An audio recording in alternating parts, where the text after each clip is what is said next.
Hello folks and friends, welcome back to the farm. We're going to make a special recipe for you today that probably you've never made before. We're going to make some snack crackers, kind of a copycat of wheat thins that we enjoy.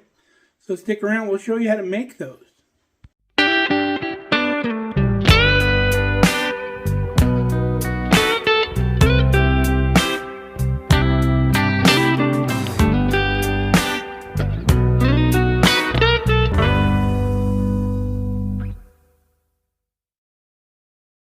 Now, Kelly and I, as of late, have been trying to cut down on the processed foods that we eat. And a lot of that is making our own bread and a lot of our own things that we would normally buy at the store, so we know what's in those. Let me give you an example of why we do this. I purchased this bread probably 3 weeks ago at the grocery store. And you can see there's no mold anywhere on this bread. And that's because it's chock full of preservatives and stuff that we probably don't want in our bodies. And you can see by the ingredient list here, there's a lot of stuff in there that we probably don't need. So Kelly's been making all of our bread lately. And then I'm going to make some snap crackers because Kelly made some really good hummus the other day. Super good. And I like these crackers when I eat it. It's a really good combination. So we're going to make these crackers for you real quick. Let's get started with this recipe. We are starting out with 3/4 of a cup of whole wheat flour. This is the flour we got from our friends Matt and Sam down in Oklahoma. Now to that we're adding 1/2 cup of AP flour, all-purpose flour, right in the mix. To our flour, we're adding 1/2 teaspoon of salt. And now we're going to stir it all together, mixing all of our dry ingredients. And then we will get our wet ingredients together.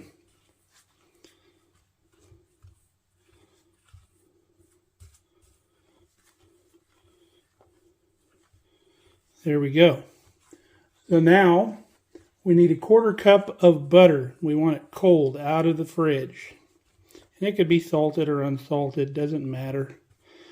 If you use the salted, you could probably leave the salt out of the dry ingredients.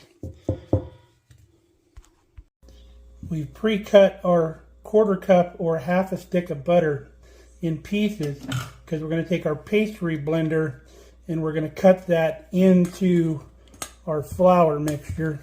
And get you a really good pastry blender. Those little wire ones are junk.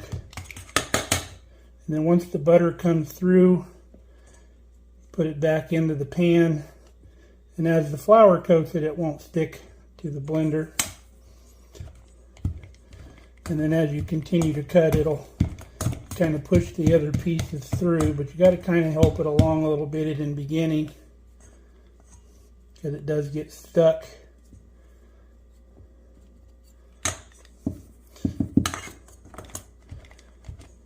As it gets to be finer pieces, it won't get as stuck. All right, I think that is good enough.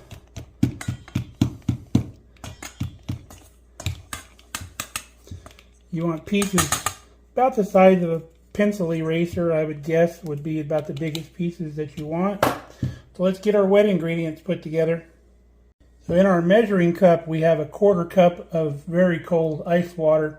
And to that, we're going to add 1.5 teaspoons or 1/2 tablespoon, whichever way you want to measure it, of sorghum molasses, which we're going to use for our sweetener.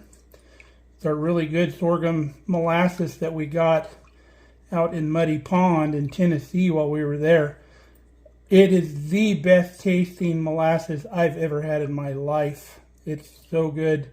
It really, far and above that store-bought stuff that you get in the store. You know the brand. But here it is, if you ever get a chance to get that. I think they sell it online too. Let me see if they have like an online store. There's their info there. you don't have molasses or don't like molasses, you don't have to use it. You can use honey, you can use maple syrup, you could even use 1.5 teaspoons of just regular sugar, brown sugar, whatever you want, whatever sweetener you like or whatever sweetener you use. So there's our wet ingredients. We've incorporated them together so we don't have to over mix our mixture here. I got a little well in the middle. So we're going to mix it till it comes together. Now, like any time you use flour, you may have to add a little liquid or a little flour to get the right consistency. We're going to have kind of a semi-dry dough. It's not going to be as sticky as wet dough by any means.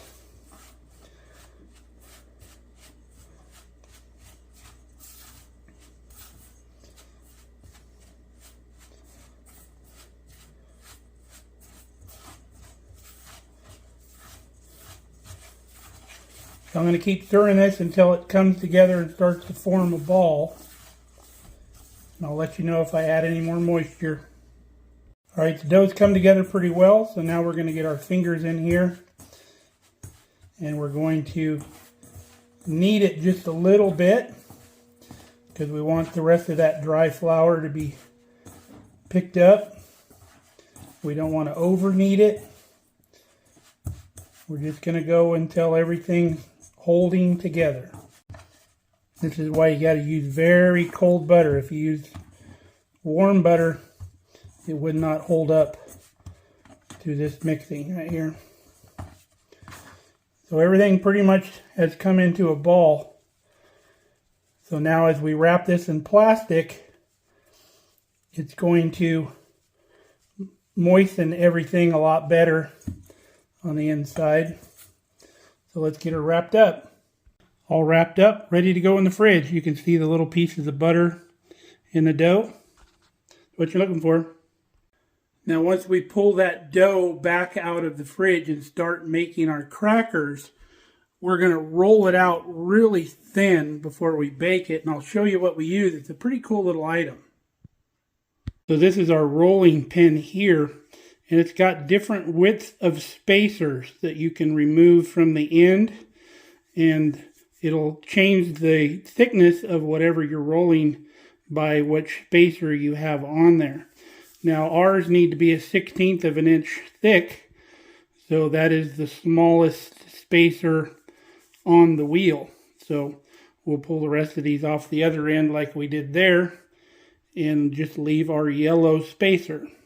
All these spacers have standard measurements. This has got inches on this side, and then it's got metric on the other side, 6 millimeter. Pretty cool.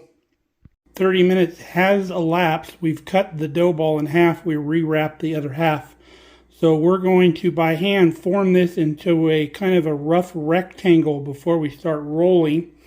And we're rolling it on a piece of parchment paper so we don't have to worry about flouring the table here. And we'll just have to flour the rolling pin to keep it from sticking. Okay, we've got our little rectangle here. We'll just put a sprinkle of flour on the top here. And then we'll make sure the rolling pin's got some on it. So we'll start in the middle and roll our way out like this. And then once we get out there a ways, we'll turn the paper around and get it going the other direction. Just like that. We're almost there. Getting out towards the edges. So what I'll do,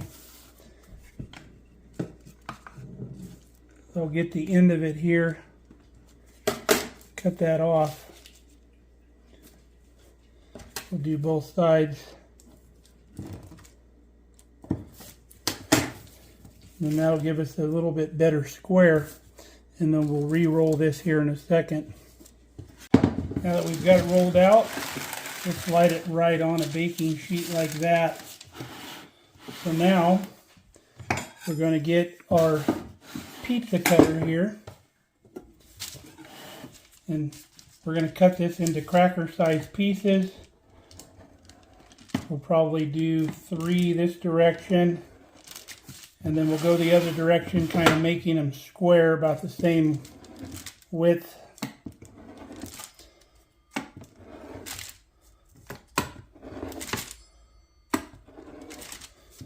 Like that. And then now we're going to get a fork. And we're going to come through with our fork and hit twice in the center of every square.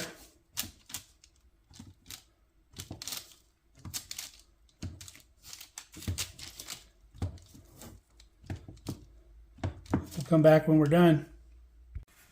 So now we want to put some flavor on them, and to do that we're going to use some different kinds of salt. We have some Redmond salt. This is a hickory smoked salt. This is a chef's blend salt. And then on some of them we'll even use some garlic salt. So we'll get this sprinkled on. I'll do probably in thirds here.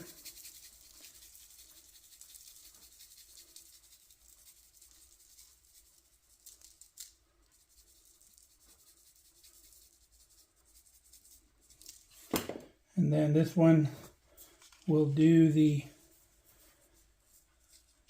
chef's blend salt in the middle.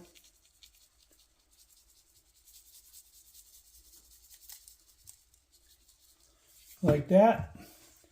Let's do a little bit of garlic salt on the outside ones.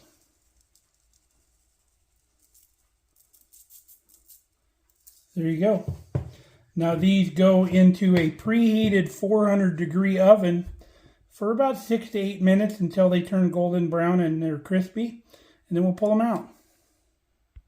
We rolled out our little pieces that we cut off the end. We're just going to put them on that same cookie sheet.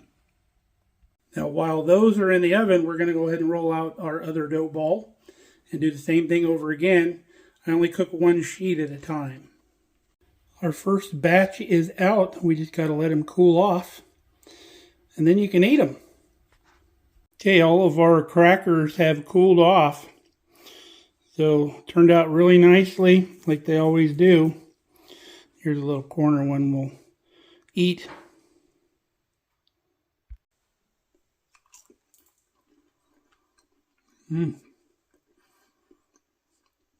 Crunchy and flaky. Really good.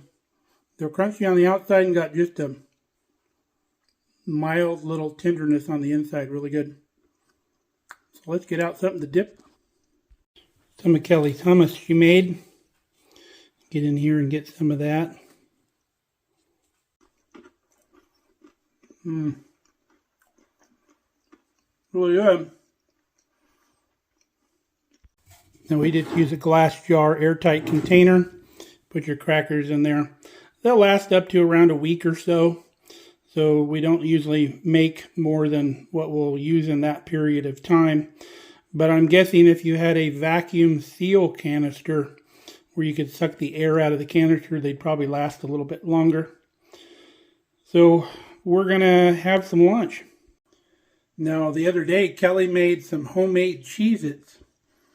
And I'm not a Cheez-It fan, but those homemade ones were fantastic. They didn't taste all fake and weird to me like the store-bought Cheez-Its taste. Well, folks, I hope you enjoyed making these crackers with me today. As usual, make this recipe your own. You can put any flavor combination you want on top of these crackers. Any seasoning you like. Just doesn't matter. You can make up a mixture and put it on here. But sky's the limit on this stuff. So I hope you make stuff at home, make stuff homemade, because the flavor difference is just phenomenal. And I'm sure it's much better for you without all the preservatives and all that stuff in it. So until next time, folks, stay safe and stay healthy. We love you guys. We hope you come back and see us here on the farm. We really enjoy having you with us. Take it easy.